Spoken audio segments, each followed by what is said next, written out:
Phil Spencer has reportedly assured employees Microsoft won't stop making Xbox consoles. The executive is claimed to have addressed online reports in an internal town hall meeting. I've talked about this a bit in depth already about what my inkling is for where Microsoft is headed, and also about where I feel like Microsoft needs to be with their console, with hardware wise and stuff, you know.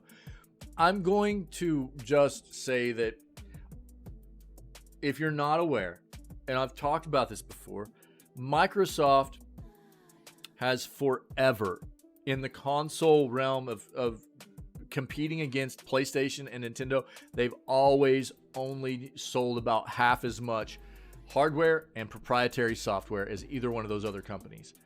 Almost in every single generation, almost half as much as each of the others.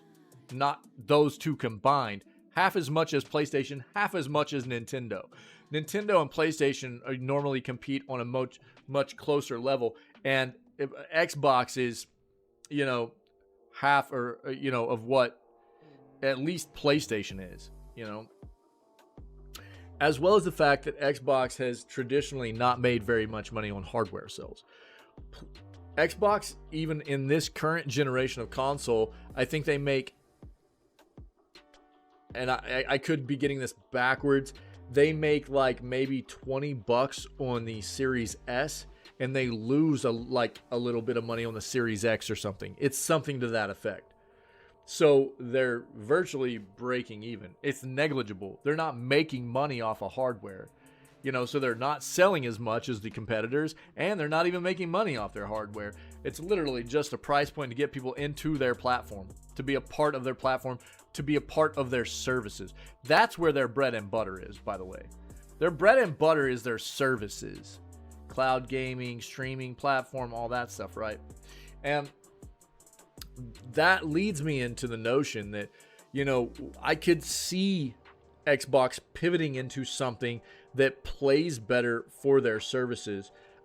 Something maybe even closer to what the Switch is.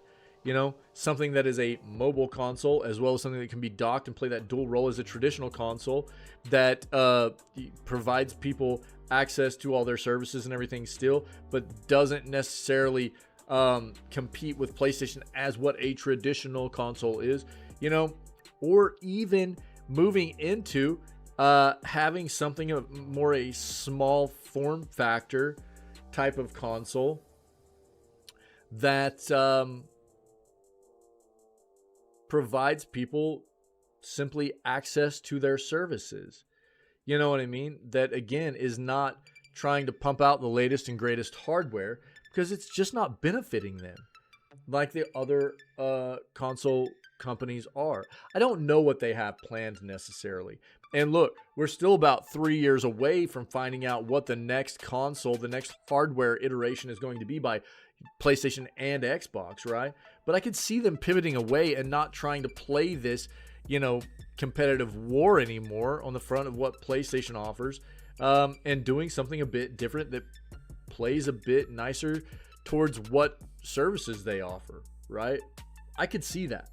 Let's see what Phil is saying here, though. Microsoft's gaming division reportedly held an internal town hall meeting this week to address reports that could be bringing some of its first-party games to other console platforms. Right. According to, we've covered that as well. According to journalist Shannon Lau, Microsoft's head of gaming, Phil Spencer, told employees that Xbox currently has no plans to stop making consoles. The Xbox consoles will continue to be part of its strategy, which involves multiple kinds of devices. Right? Publicly, Microsoft has remained silent on the recent reports that it could bring games, including its key exclusive Starfield, to PlayStation 5, other than announcing that it will hold a business update sometime next week. We're listening and we hear you, Phil wrote on X earlier this week. We've been planning a business update event for next week, where we look forward to sharing more details with you about our vision for the future of Xbox. Stay tuned. It's claimed that multiple major Xbox exclusives, Starfield, Hi-Fi Rush, Indiana Jones, Sea of Thieves has also been mentioned, could be released on PS5 as part of the significant strategy shift from Microsoft's gaming division. Should recent reports prove to be accurate on the service, that move would represent a significant change in Microsoft's gaming strategy, which has previously seen it keep its biggest and first new-party releases exclusive to its consoles. Now look, anybody that thinks that moving forward, Xbox and Microsoft are still going to release their games and they're automatically going to be releasing on other platforms, you're wrong. They're still going to be exclusive for a period of time because Xbox is still, their golden goose, dude, is their subscription service, right? Game Pass. And any kind of big name, first party, proprietary title out of Microsoft and Xbox is still going to be exclusive for a period of time. But I can, this is something I see being an easier pivot for Xbox to make. Again, I've talked about this too. Easier for Xbox to make because of their stance in the console market. They're able to pivot away from the traditional, market strategy in trying to give more people access to their titles, which means more money for them, right? And more brand recognition for them as well, right? So whereas PlayStation has played this very traditional role of, we will never release our proprietary games day one, even on our own subscription service, let alone any other platform besides PC, which is finally happening, right? Over the past half decade, we've seen a lot more PlayStation proprietary games hit PC finally. And Nintendo, obviously, right? They're just super traditional and never... We're seeing a change in Microsoft being more open to just putting their content everywhere. Now, look, one of the other things, we've got a lot of people in the gaming enthusiasts and stuff that are raw Nintendo or raw PlayStation, and they want to try and act like this is a win for their platform. Really, it can be seen a lot of different ways. And honestly, I see this as something that can also be seen as a win for Microsoft. Microsoft is getting their content out there in front of other people, and they're going to be seen as a nicer console developer in the eyes of many people, because they are giving people the opportunity to play their software on other platforms where the other platforms are not. How many times this past year in 2023 did you see people throwing a fit because, well, I don't get to play Starfield because I have a PS5, or I don't get to play Final Fantasy 16 because I don't have a PS5, or whatever. You know what I mean? People are always throwing fits because of the exclusivity that happens in the console market, the console industry side of gaming. And Xbox is not going to be seen in that light anymore. Xbox is going to be seen in the light of, we're giving many, many more people, no matter what platform, access to our content, right? The other thing that people have to be hyper aware of here is, how many times over the history of gaming have we seen companies fall out of the console competition? Yeah, you talk about Atari or Sega Genesis, things like that, right? It's not a good thing. For those people that think, yay, I'm a PlayStation fan and PlayStation 1, or yay, I'm a Nintendo fan and Nintendo 1, because they think that maybe Xbox is falling out of the race, right? I don't think that's the case, to be fair here. I don't think that's the case. But if you think that that's a positive, it is not. Less competition literally means that there is not as much of a catalyst there for your company you're a fan of to bring you better quality products to the table, and they will also be at a higher price point.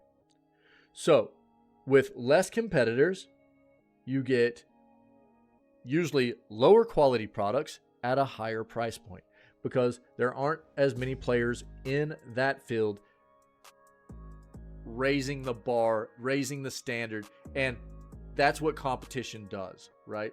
So if you think that you're going to sit there and go, rah, my company that I'm a fan of is winning because we're getting rid of one of the competitors in the industry and stuff. And again, I don't think that's the case. I think that Xbox is finally just conceding to the fact that they can't play the console war the way it's traditionally. They're trying to pivot away from the traditional fight. They're still there. It's just they're changing the way they're going to fight their part of this war, right?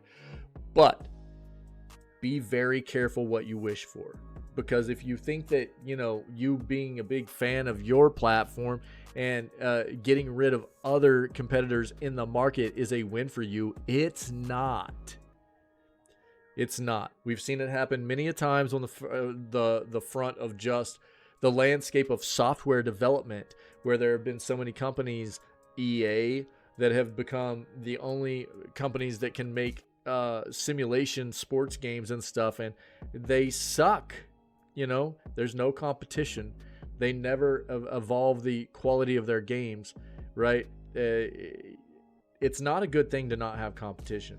So I don't think that Xbox is going away. I think they are changing their strategy, but be careful about what you wish for here.